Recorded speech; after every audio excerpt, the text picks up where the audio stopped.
Halo, apa kabar? Senang sekali saya Arif bisa menjumpai Anda semua. Assalamualaikum warahmatullahi wabarakatuh.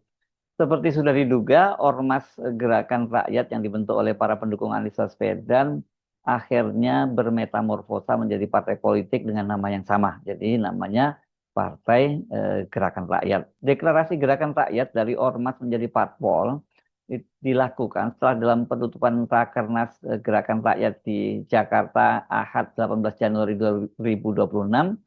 Seluruh delegasi yang hadir menyetujuinya sekaligus menunjuk Ketua Umum Gerakan Rakyat, Ormasnya ya, Syahrin Hamid sebagai Ketua Umum Partai Gerakan Rakyat. Dengan perlindungan Tuhan Yang Maha Kuasa dan dengan mengucapkan Bismillahirrahmanirrahim, Perkumpulan Gerakan Rakyat mendirikan sebuah partai politik dengan nama Partai Gerakan Rakyat. Setuju? Kedua, mengangkat dan mengesahkan Saudara Syahrin Hamid sebagai Ketua Umum Partai Politik Gerakan Rakyat untuk masa bakti 2026-2031. Setuju? Syahrin Hamid yang dikenal sebagai juru bicara Anies Baswedan dalam pidato perdana sebagai Ketua Umum Partai Gerakan Rakyat secara terbuka mengakui arah perjuangan partainya selain mewujudkan keadilan bagi seluruh rakyat Indonesia, juga mematok target menjadikan Anies Baswedan sebagai calon presiden pada Pilpres 2029. Bahwa sudah jelas arah perjuangan kita ke depan, bahwa di seperti apapun Anies Baswedan adalah gerakan rakyat dan gerakan rakyat adalah Anies Baswedan. Dengan deklarasi Partai Gerakan Rakyat, maka dalam 2 hari berturut-turut ada 2 partai baru yang dideklarasikan. Hari Sabtu 17 Januari 2025, Partai Gema Bangsa dideklarasikan dengan sangat megah di Jakarta Convention Center. Partai ini dipimpin oleh Ahmad Raufik yang sebelumnya menjadi Sekjen Partai Perindo, pimpinan Haritanu Sudibyo. Dan ini kalau kita lihat komposisinya ini ya memang ada sempalan dari Perindo, ada Nasdem, ada juga dari, nah ini karena ini Sekjen Ketua Umum maupun partainya adalah kader Muhammadiyah, jadi dari partai waktu itu apa ya, Partai Matahari Bangsa ya, yang sebelumnya didirikan oleh para aktivis Muhammadiyah itu. Dalam pidatonya, Raufik secara tegas menyatakan partainya akan mendukung Prabowo Subianto sebagai calon presiden pada Pilpres 2029. Nih, kalau netizen selalu menyebutnya ini cair, ini barang begitu ya. Jadi dari sisi arah dukungan, 2 partai yang baru berdiri ini sangat berbeda. Yang satu mengusung Anies, dan satunya lagi mengusung atau tepatnya mendukung Prabowo kembali menjadi presiden pada Pilpres 2029. Dan kalau itu terwujud, berarti kontestasi Pilpres 2024 itu setidaknya akan kembali mengulang kontestasi Pilpres 2024 pada saat itu kan Anies yang berpasangan dengan Muhaimin juga berhadapan dengan Prabowo yang berpasangan dengan Gibran, dan satu lagi adalah pasangan Ganjar Pranowo dengan Mahfud MD. Tapi ini kalau kita perkirakan pada Pilpres 2029 ini akan rame ya, karena Mahkamah Konstitusi kan memutuskan dihilangkan presidensial threshold itu atau ambang batas pencalonan presiden. Secara timing sesungguhnya pendirian Partai Gerakan Rakyat ini sangat tepat. Apalagi kalau dikaitkan dengan skenario mereka akan mengajukan kembali Anies sebagai calon presiden. Mahkamah Konstitusi seperti saya sebutkan sebelumnya itu telah memutuskan agar pemerintah dan DPR itu menurunkan ambang batas baik parliamentary threshold maupun presidensial threshold. Kalau parliamentary threshold ini untuk partai-partai bisa lolos ke parlemen itu dipatok pada waktu itu 4%. Ya ini tujuannya nanti agar pemilu 2029 itu dapat mewujudkan keterwakilan yang lebih adil dan proporsional dengan potensi angka baru atau penerapan basis daerah pemilihan dapil agar tidak banyak suara yang terbuang. Ini kan memang kalau dengan ambang batas itu banyak sekali caleg-caleg yang perolehan suaranya mencukupi untuk masuk parlemen, bahkan suara yang sangat besar. Ini mereka nggak bisa masuk parlemen karena partainya tidak masuk parlemen. Ini untuk pemerintah pusat ya. Di daerah nggak ada masalah di DPRD 1 dan DPRD 2. Nah ini kan suara-suara rakyat yang jumlahnya cukup banyak itu ya terbuang percuma saja gitu ya. Memang tidak disebutkan berapa besar nanti parliamentary threshold-nya. Yang jelas pokoknya harus di bawah 4%. Ambang batas itu memang membuat sejumlah partai, terutama partai baru, tidak lolos parliamentary threshold ya pada pemilu 2024 yang lalu. Salah satunya adalah Partai Solidaritas Indonesia yang dipimpin oleh Kaisang, anak Jokowi lagi. Udah didukung oleh bapaknya, didukung aparat itu, dan itu waktu itu kan karena Jokowi masih menjadi presiden, PSI itu hanya memperoleh suara sekitar 4.260.000 dan itu secara persentase hanya mencapai 2,806%. Ya nggak sampai 3%. Bahkan partai yang pernah di parlemen dan merupakan salah satu partai tertua di era fusi partai, ini bersama PDI dan Golkar, yakni P3, itu tidak lolos ambang batas karena hanya memperoleh suara 5.878.000.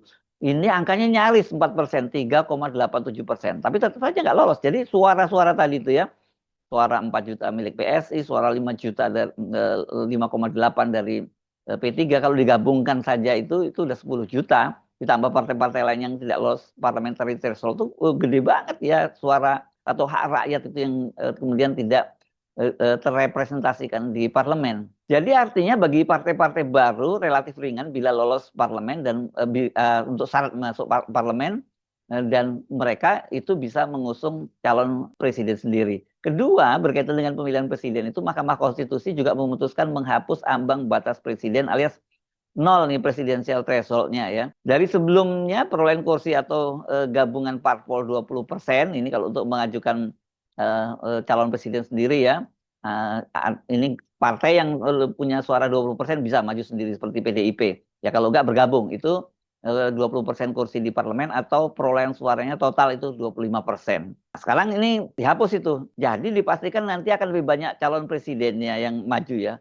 Belum jelas dengan dihapuskan itu apakah berarti semua partai termasuk partai yang tidak lolos parlemen bisa mengajukan calonnya. Kendati soal parliamentary threshold dan presidensial threshold dibuat ringan, tapi justru masalahnya itu sebenarnya adalah adalah persyaratan mendirikan partai di Indonesia yang sangat-sangat berat ya. Kalau nggak dibantu oleh pemerintah, nggak dibantu oleh KPU dan sebagainya, sebenarnya banyak partai-partai yang tidak lolos untuk persyaratan itu. Bahkan partai-partai lama pun kalau di persyaratannya sangat rigid ditentukan nggak bakal lolos. Nah soal ini sudah sejak awal disadari oleh Syahrin Hamid.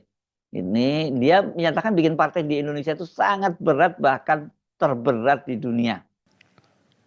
Bahwa mendirikan partai politik di Indonesia ini, dan mungkin bisa dicek di seluruh negara barangkali, pendirian partai politik di Indonesia adalah penuh dengan syarat-syarat yang mungkin sangat-sangat berat di muka bumi ini. Yang pertama, untuk mendirikan partai politik harus memiliki kepengurusan di tingkat pusat dan 100% di tingkat wilayah. Berarti kita harus memiliki 38 struktur di seluruh provinsi. Yang kedua, harus ada 75% di seluruh daerah. Berarti sekitar 402 kota kabupaten kita harus memiliki struktur. Yang ketiga, kita harus memiliki struktur di 50% kecamatan se-Indonesia dari 7 ribuan kecamatan. Maka kita harus punya DPC 3.069 DPC seluruh Indonesia. Belum lagi di situ nanti kita akan mengurusi surat domisili dari tiap kantor-kantor partai. Belum lagi di situ nanti kita harus menetapkan kuota perempuan 30%. Belum lagi di situ nanti kita harus melaporkan ke Kesbangpol yang disebut dengan surat keterangan terdaftar. Habis dari situ kita juga harus melaporkan kepada kantor wilayah hukum bahwa kita juga terdaftar. Dan kemudian dokumen-dokumen yang bunyinya sekitar 3.000 dokumen lebih kita harus hantarkan kepada kantor Kementerian Hukum. Ini tentunya adalah hal yang sangat berat.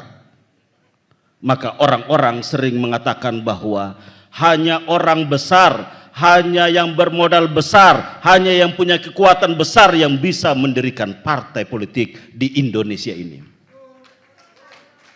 Tapi bagi gerakan rakyat Tidak, saudara-saudara. Rakyat yang terorganisir di gerakan rakyat ini, insya Allah kita akan mampu mendirikan satu partai politik, partai gerakan rakyat ini, dan memenuhi seluruh syarat-syarat yang diminta oleh negara.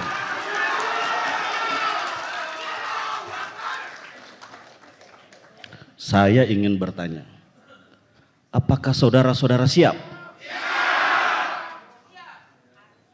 Apakah saudara-saudara siap membangun struktur di tingkat kecamatan? Apakah saudara-saudara siap menyiapkan kantor di kantor-kantor partai?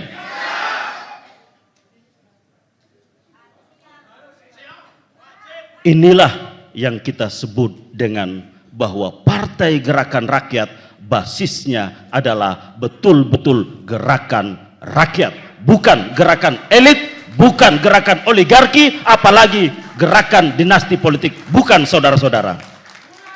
Jangan lupa pula dengan mematok target Anies menjadi calon presiden itu dipastikan gelombang rakyat itu akan banyak mengalami persoalan dan hambatan ya. Itu kalau belajar pengalaman dari sebelumnya ya, dari Jokowi di era Jokowi ya. Anies kan dengan berbagai macam cara dihambat, dan sangat mungkin dengan melihat sekarang ini posisi Jokowi yang masih bisa terus cawe-cawe, ini juga bisa menghambat loh ya, karena akses dia di mana-mana dia masih bisa punya akses kemana-mana, maksud saya ya. Nah, ini yang saya kira harus dipersiapkan oleh gerakan rakyat. Jangan sampai kemudian sudah parliamentary threshold dihapus, presidensial threshold dihapus, tapi mereka sendiri nggak lolos, nggak jadi partai gitu ya. Nah, tapi kalau hambatan serupa mungkin kita bisa perkirakan nggak akan dialami oleh Gema Bangsa. Apalagi kan Gema Bangsa ini ketua umumnya itu pernah menjadi sekjen di dua partai. Kalau pernah di Nasdem dan di Perindo. Jadi dia tahu bagaimana persyaratan-persyaratan dan bagaimana triknya untuk memenuhi persyaratan-persyaratan yang sangat berat tadi ya. Ya kalau bagi Gema Bangsa ini relatif mereka mungkin nggak akan ada persoalan. Makanya kita jadi paham mengapa sejak awal mereka juga mendeklarasikan akan mengusung Prabowo. Ngapain sejak awal udah nantang-nantangin penguasa kan gitu. Jadi lebih baik ngomong aja bahwa sejak sekarang mendukung Prabowo. Tapi kalau gerakan rakyat nggak bisa. Mereka nggak mungkin menyatakan mendukung Prabowo. Karena mereka partai ini dibangun memang untuk mengusung Anies Baswedan. Di luar tadi ya, syarat-syarat yang sangat berat. Di Indonesia itu setidaknya ada 3 syarat ya. Kalau kita mau mendirikan parpol. 1, ketokohan. Kemudian basis konstituennya, dan yang ini yang serius sekarang itu adalah modal.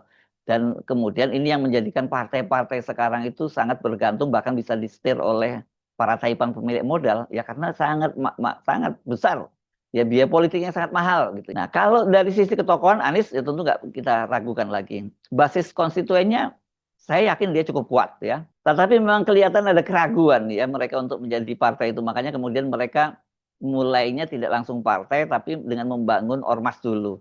Nah, mungkin dari ormas ini mereka sudah punya gambaran, oh ternyata mereka bisa ya membuat persyaratan-persyaratan yang dibuat sangat berat itu dengan sekarang mereka membangun ormas ini, sudah kan tinggal mengaktifasi saja ya yang dari ormas kemudian menjadi partai politik. Nah, konstituennya ya ini jadi antara ketokohan, konstituen itu terpenuhi saya kira soal Anies Baswedan. Yang menjadi persoalan kan soal pendanaan ya, ini jadi tanda tanya karena menggerakkan mesin politik itu duitnya harus gede.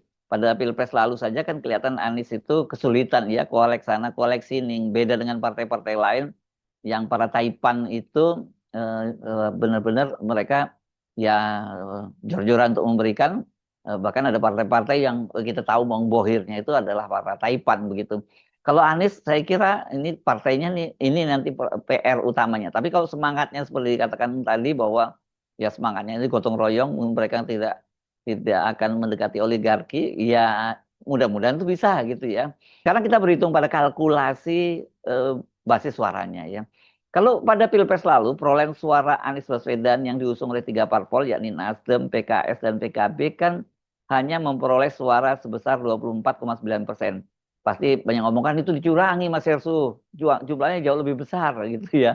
Oke, tapi saya ngomongnya data dulu soal curang-mencurangi itu saya jamin bahwa itu akan terjadi dan berulang lagi gitu ya. Nah, kita pegang yang 24,9% itu.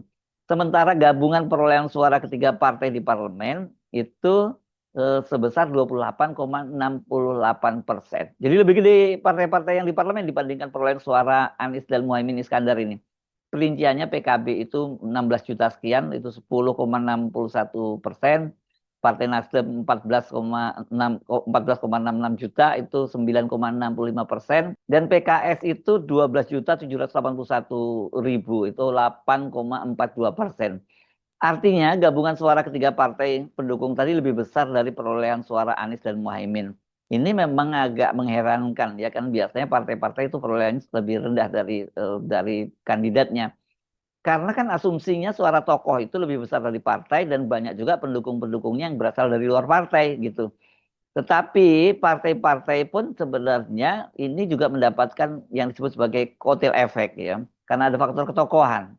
Tapi kalau kata salah satu petinggi PKS, di Fatul Sembiring, PKS itu nggak dapat kotel efek dari Anies katanya. Justru Nasdem dan PKB yang dapat. Karena kalkulasinya katanya masing-masing itu Nasdem dan PKB dapat 10 kursi, tambahan 10 kursi, sementara PKS hanya 3 kursi. Ya, kalau lihat suaranya kita bandingkan antara Pilpres 2019 sampai 2024 itu memang kenaikan suaranya PKS itu ada tambahan suara 1,1 juta sekian lah gitu. Tapi di beberapa daerah itu ya suaranya memang naik ya, dan kotel efek dari Anies itu ya nggak bisa dibantah juga gitu. Tapi oke lah, kita nggak mau masuk perdebatan yang itu ya. PKS merasa nggak ada tambahan kotel efek, tapi para pendukung Anies yakin bahwa PKS suaranya itu lebih bisa lebih besar seperti itu ya karena faktor mendukung Anies. Jadi berapa besar sebenarnya basis suara Anies pada Pilpres lalu yang bisa diakumulasi dan dikonversi oleh Partai Gerakan Rakyat?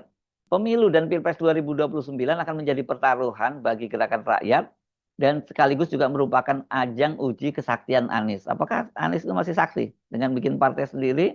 Itu kemudian para pendukungnya itu bisa bermigrasi karena banyak pendukung Anies juga di partai-partai yang lain. Tapi kalau partai-partai kader misalnya seperti PKS yang kader inti, saya kira mungkin tidak akan beralih.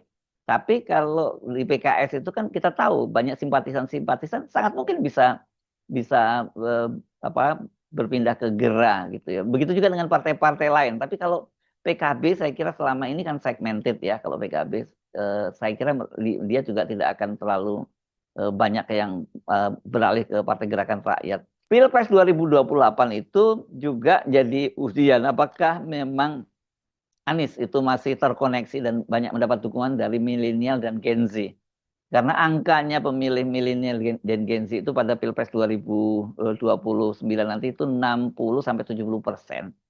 Jadi ini kita akan buktikan apakah figur Anies masih kuat dan menjadi kotel efek bagi Partai Gera. Kita tunggu saja. Saya Arif, sampai jumpa lagi. Wassalamualaikum warahmatullahi wabarakatuh.